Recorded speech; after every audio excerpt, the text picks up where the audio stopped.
Breaking news Hyderabad లో జరిగిన భారీ అగ్ని ప్రమాదానికి సంబంధించిన బ్రేకింగ్ న్యూస్ ఇది. హైదరాబాద్ జీడిమెట్లలో భారీ అగ్ని ప్రమాదం జరిగింది.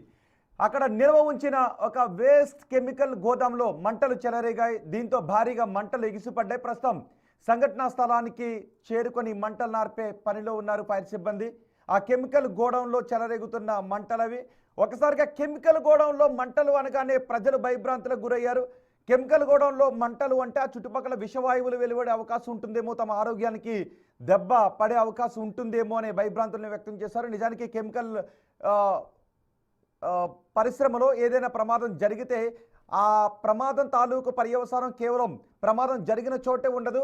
ఆ వాయువులు ఎక్కడైతే వ్యాపిస్తాయో అంత దూరం దాని ప్రభావం చూపించే అవకాశం ఉంటుంది. ఒకవేళ అందులో ఏదైనా విషవాయువులు ఉంటే దాని ప్రభావం గతంలో మనం ఎల్జీ పాలిమర్స్ ఘటనలో విశాఖపట్నంలో చూసాం. అందుకే కెమికల్ ఫ్యాక్టరీలో ప్రమాదాలు అంటే ప్రజలు భయపడిపోతూ ఉంటారు. ఇప్పుడు హైదరాబాద్లో జీడిమెట్లలో జరిగింది కూడా ఒక కెమికల్ ఫ్యాక్టరీలో జరిగిన ప్రమాదం అది. అయితే అక్కడ నిల్వ ఉంచిన ఒక వేస్ట్ కెమికల్ అంటుకోవడంతోనే ఈ ప్రమాదం జరిగినట్టుగా తెలుస్తోంది. ఇక్కడ అక్రమంగా ఈ సాల్వెంట్ను నిల్వ ఉంచినట్టుగా తెలుస్తోంది. మంటల కారణంగా డ్రమ్ములు పేలిపోయాయి, రోడ్డుపై ఎగిరిపడ్డాయి ఆ డ్రమ్ములు. ఘటనా స్థలానికి చేరుకున్నాయి 5 ఫైర్ ఇంజన్లు. మంటలు నాటుతున్న దృశ్యాలు ఇప్పుడు మీరు చూస్తూ ఉన్నారు.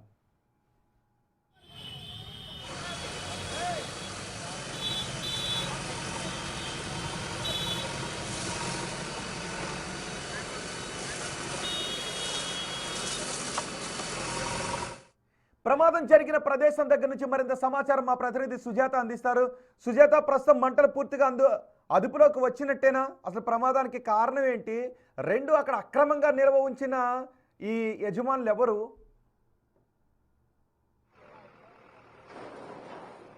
రోహిత్, హైదరాబాద్ లో ఒక్క అగ్ని ప్రమాదం కాదు, ఒకే రోజు 2 అగ్ని ప్రమాదాలు జరగడంతో ప్రజలు భయభ్రాంతులకి గురవుతున్నటువంటి పరిస్థితి ఉంది. జీడిమెట్ల సాల్వెంట్ కంపెనీలో అగ్ని ప్రమాదం చోటు చేసుకుంది. ఎట్ ఎ టైం దుండిగల్లోని మరొక కంపెనీలో అగ్ని ప్రమాదం చోటు చేసుకోవడంతో జనాలు పరుగులు తీస్తున్నటువంటి పరిస్థితి ఉంది. ప్రస్తుతం నేను జీడిమెట్లలో అగ్ని ప్రమాదం జరిగినటువంటి ఫ్యాక్టరీ దగ్గర ఉన్నాను. ఇవంతా చిన్న చిన్న షెడ్లు అక్రమంగా నిర్వహించి ఇటు ఏవైతే కంపెనీకి సంబంధించినటువంటి ప్లాస్టిక్స్ లేదంటే గాజు తయారీ, అట్టముక్కల తయారీ, వీటికి సంబంధించి స్టోరేజ్ అంతా కూడా రా మెటీరియల్ ని ఇక్కడికి తీసుకొచ్చి నిల్వ ఉంచుతారు. అయితే అగ్ని ప్రమాదం జరిగింది సాల్వెంట్ తయారీ దాంట్లో జరిగింది. పక్కనే ఉన్నటువంటి గాజు సీసాలకి సంబంధించి స్టోరేజ్ ఉంచినటువంటి షెడ్లకి పూర్తిగా వ్యాపించింది. ఇవి గాజు సీసాలు, కెమికల్స్ కావడంతో భారీ ఎత్తున అగ్ని ప్రమాదం చోటు చేసుకుంది. అసలు ఏమైంది, ఎలా ఈ అగ్ని ప్రమాదం చోటు చేసుకుందో ప్రస్తుతం ఇటు ఫైర్ అధికారులు ఉన్నారు, వాళ్ళతో మాట్లాడదాము. సార్, అగ్ని ప్రమాదం ఏ టైంకి చోటు చేసింది?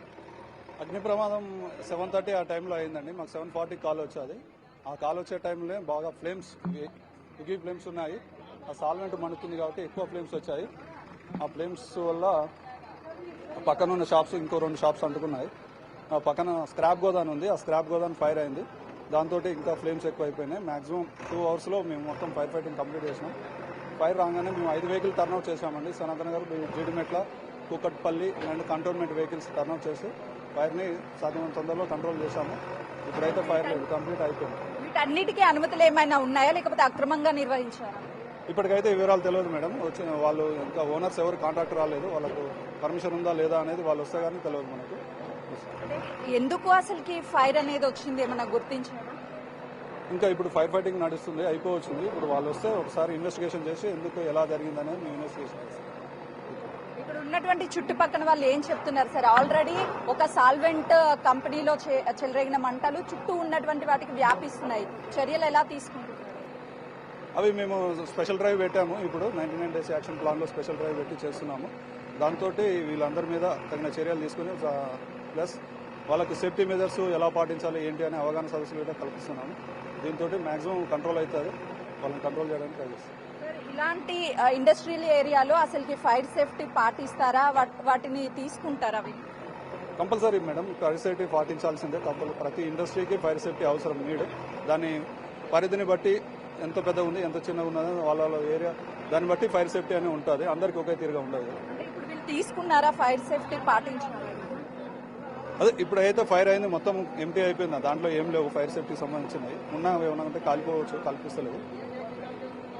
అయితే చూడొచ్చు రోహిత్, ఒక్కసారి అంటే మీరు ఇప్పటి వరకు చూసింది కేవలము పక్కన సాల్వెంట్ కంపెనీ ద్వారా వచ్చినటువంటి మంటలు ఏవైతే ఉన్నాయో ఆ మంటలు ఇక్కడికి వ్యాపించడం వల్ల ఇక్కడంతా మొత్తం కాలి బూడిదైపోయింది. అసలు సాల్వెంట్ కంపెనీని చూపిస్తాను ఒకసారి, కెమెరామెన్ చూపిస్తాడు. ఎందుకనంటే సాల్వెంట్ కెమికల్ అనేది చాలా పవర్ఫుల్ ఉంటుంది. ఒక్కసారి బ్లాస్ట్ అయిందంటే అక్కడ డ్రమ్ముల్లో నిల్వుంచినటువంటి సాల్వెంట్ ఎగిరి పడ్డం వల్ల చుట్టుపక్కల ఉన్నటువంటి చిన్న చిన్న షెడ్లు నిర్మించున్నారు. ఇవంతా కెమికల్ కి సంబంధించి, అంటే పూర్తిగా దాదాపు 7:30 గంటలకి జరిగితే ఇది 2:30 గంటలకి పైగానే మంటలన్నింటినీ అదుపు చేశారు. ఒకసారి ఈ డ్రమ్స్ చూస్తే మనకు కనిపిస్తుంది, ఎప్పుడు ఎలా పేలిపోతుందో కూడా తెలియదు. అవన్నీ ప్లాస్టిక్ డ్రమ్ముల్లో సాల్వెంట్ ని నిల్వ చేయడం వల్ల అదొక కెమికల్ పూర్తిగా కాలి ఏ విధంగా డ్రమ్స్ కరిగిపోయా కూడా బిగ్ టీవీ స్క్రీన్ మీద చూడొచ్చు. దగ్గరికి వెళ్ళాలి అంటే చాలా భయంగా ఉంది, ఎందుకంటే ఎప్పుడు బ్లాస్ట్ అయిపోతుందో తెలియదు. ఇక్కడ ఉన్నటువంటి సామాన్ అంతా పూర్తిగా బ్లాస్ట్ అయిపోయాయి, అంతా కరిగిపోయాయి. ఐరన్ కి సంబంధించినటువంటి డ్రమ్ముల సైతము ఆ క్యాప్స్ ఏదంటే సాల్వెంట్ ఉందో సాల్వెంట్ పూర్తిగా అంటే పూర్తిగా వేడైపోయి ఆ డ్రమ్స్ ఉన్నటువంటి పై కప్స్ ని సైతము ఆ వేడికి ఎగిరిపోతున్నటువంటి విజువల్స్ బిగ్ టీవీ స్క్రీన్ మీద చూడొచ్చు. అయితే ఒకవైపు ఇక్కడ ఉన్నటువంటి డ్రమ్స్ కావచ్చు, వీటన్నిటినీ కూడా అధికారులు ఆ ఫైర్ ఇంజిన్ సహాయంతో మంటల్ని అదుపులోకి తీసుకొచ్చారు. ఇక్కడ మంటలన్నింటినీ అదుపు చేశారు. కానీ ఇప్పటికే అక్కడికి వెళ్ళాలంటే భయపడుతున్నటువంటి పరిస్థితి ఉంది. ఒకవైపు బ్రీత్ ఆడడం లేదు, ఆ స్మెల్, కెమికల్ స్మెల్ ఎంత ఘోరంగా వస్తుంది అని అంటే ఒక 5 నిమిషాలు పీలిస్తే మన లంగ్స్ పాడైపోయేంత ఘోరంగా ఆ స్మెల్ అనేది ఉంది. అంత డేంజర్ అని కూడా చెప్తున్నారు. ఇక్కడ చుట్టూ ఉన్నటువంటి వాళ్ళంతా ఇక్కడికి వచ్చారు, వాళ్ళతో మాట్లాడదాం. ఈ ఫ్యాక్టరీలో ఎప్పుడన్నా ఇలాంటివి జరిగాయా? ఎప్పుడన్నా ఇక్కడే పని చేస్తారా మీరు? మాకు తెలియదు మేడం. తెలియదా? అంటే ఇక్కడ కేవలం ఈ ఫైర్ ఇన్సిడెంట్ జరిగిందని చెప్పి చూడడానికి చాలా మంది వచ్చారు, కానీ లోపలికి వెళ్ళలేనటువంటి సిచ్యువేషన్ ఉంది. ఎందుకంటే అది కెమికల్ కాబట్టి ఎప్పుడు బ్లాస్ట్ అవుతుందో తెలియదు. ఆ డ్రమ్స్ చూస్తే పైకి కప్స్ అన్ని ఎగిరిపోతున్నటువంటి పైకి వచ్చినటువంటి విజువల్స్ కూడా బిగ్ టీవీ స్క్రీన్ మీద చూడొచ్చు. అంటే ఎంత డేంజరస్ సాల్వెంట్ కెమికల్ అనేది నిజానికి ఇండస్ట్రియల్ ఏరియాలో అవకాశం ఉంటుంది. సుజాత, ఇండస్ట్రియల్ ఏరియాలో నామ్స్ పాటించడం లేదు అని ఎప్పటి నుంచో మొత్తుకుంటూ ఉన్నారు. ప్రమాదాలు జరిగినప్పుడు ఏ నామ్స్ పాటించట్లేదో వాటిని ఫైండ్ అవుట్ చేస్తూ ఉన్నారు. 1-2 రోజులు తనిఖీలు చేసి వదిలేస్తున్నారు. కానీ అధికారులు సక్రమంగా తనిఖీలు చేస్తే ఇలా అక్రమంగా నిల్వ ఉంచిన వాళ్ళు, రూల్స్ పాటించిన వాళ్ళు, నామ్స్ పాటించిన వాళ్ళు దారిలోకి వచ్చే అవకాశం ఉంటుంది. ఎందుకు అధికారులు అలసత్వం వహిస్తూ ఉన్నారు? ఇప్పుడు ఎవరైనా అధికారులు వచ్చారా అక్కడికి? కేసులు నమోదు చేశారా? ఎగ్జాక్ట్లీ రోహిత్, మీరు చెప్పినట్లు ఇట్లాంటి ఫైర్ ఇన్సిడెంట్స్ జరిగినప్పుడు అధికారులు వచ్చి హడావుడి చేస్తారు. తర్వాత వీళ్ళకి నోటీసులు ఇచ్చామని చెప్తారు. తర్వాత వీళ్ళ ఊస్ ఎక్కడా వినిపించదు. అంటే వీళ్ళని సీజ్ చేశారా, లేకపోతే కంపెనీలకి సంబంధించి ఖచ్చితంగా లైసెన్స్ కావచ్చు, పర్మిషన్ కావచ్చు తీసుకోవాలని చెప్పారా అంటే అలాంటివి ఏమీ జరగవు. ఇంత అగ్ని ప్రమాదాలు జరుగుతున్నా నిమ్మకు నీరెట్టినట్లే అటు అధికారులు వ్యవహరిస్తున్నటువంటి తీరు మీద ప్రజలు ఆగ్రహం వ్యక్తం చేస్తున్నారు. ఇలాంటి చిన్న చిన్న షెడ్లను నిర్మించి కెమికల్స్ ని స్టోరేజ్ చేస్తారు. వాళ్ళు రాత్రి వరకు పనిచేసి ఇంటికి వెళ్ళిపోతారు. పగలు ఇలాంటివి, నైట్ ఇలాంటి ఇన్సిడెంట్లు జరిగినప్పుడు ఎవరు ఇక్కడ ఉండరు కాబట్టి ప్రాణాలు పోయే అవకాశం తక్కువ ఉన్నప్పటికీ చుట్టుపక్కల ఉన్నటువంటి ఇళ్లకు వ్యాపించి ఈ పొగని పీల్చి ఎంత అనారోగ్య సమస్యలు పాలవుతారు అనేది పబ్లిక్ చెప్తున్నారు. కాబట్టి ఖచ్చితంగా ఇలాంటి వాటి మీద అధికారులు చర్యలు తీసుకోవాలని పబ్లిక్ డిమాండ్ చేస్తున్నారు. రోహిత్, రైట్ సుజాత, కేవలం ఇలాంటివి జరిగినప్పుడు సంబంధిత పరిశ్రమలకు సంబంధించిన అధికారులతో పాటు పర్యావరణానికి సంబంధించిన అధికారులు కూడా వీటిని విజిట్ చేసి, ఎందుకంటే చూడండి ఒకసారి ఎంత కాలుష్యం వెదజల్లుతుందో. ఇది కేవలం అగ్ని ప్రమాదం మాత్రమే కాదు, ఇది ఒక ప్రమాదం మాత్రమే కాదు, ఇంత కాలుష్యానికి కారణమైన పరిశ్రమను నిర్వహిస్తున్నటువంటి వ్యక్తులపై కేసులు నమోదు చేయాల్సిన అవసరం ఉంటుంది. అంటే పర్యావరణానికి సంబంధించిన అధికారులు కూడా వచ్చి కేసులు నమోదు చేసి పర్యవేక్షణ ఉంటేనే ఇలాంటి ప్రమాదాలను అరికట్టే అవకాశం ఉంటుంది అని ప్రజలు డిమాండ్ చేస్తున్నారు.